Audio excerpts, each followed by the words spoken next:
Morning, this is Tuesday's morning Ching. Don't really have any news because I didn't watch the news. I don't want to watch the news today. I don't want to watch the news for a couple of days. No news is good news. You know what I mean? Hence, I disconnected my doorbell and took the front door off so you can't even knock. If you're knocking on wind. Sure, it's cold in here, but less chance of being annoyed. Today, someone mentioned we were talking about boating.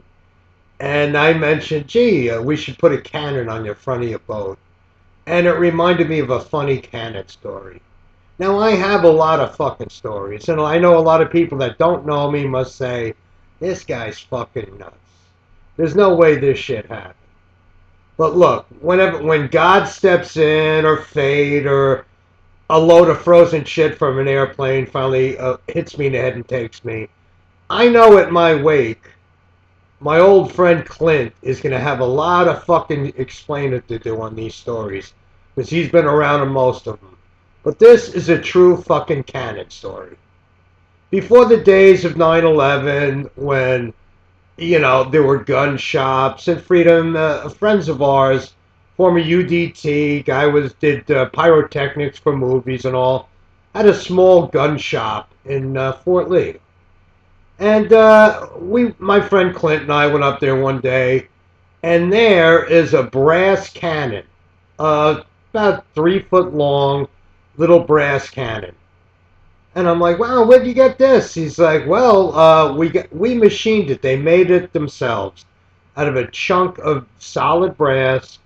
They machined it, and they made a little wood carriage for it. And it was a nice little black powder cannon. So we left and, left and came back like 2 weeks later, and there's a for sale sign on this cannon, $3,500. I said, hey, you're getting rid of your cannon. He goes, yeah, $3,500. It'll just pay for the damage. I'm like, what damage? It seems they took it to shoot it and test fire it. For years, they were shooting on this fella's farm in Pennsylvania. He used to go hunting up there, and they'd give him the meat, and, he kept the deer herd down, and, so he let him test fire all different weapons up there.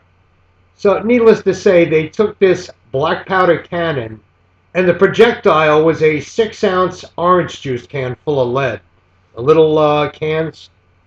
All right, so they load this cannon up, and they spot this side of the hill where they're going to hit, and they fire it. Then they're there with the spotting glasses and binoculars looking for a hole or a dent. They don't see shit. So it turns out they walked to the hill, didn't see anything. Climbed to the top of the hill and looked over their little ravine, and there's the farmer's property, his vehicles parked there, including his Winnebago. And they noticed sunlight coming from a little hole about that big in the front of the Winnebago, on the side, actually.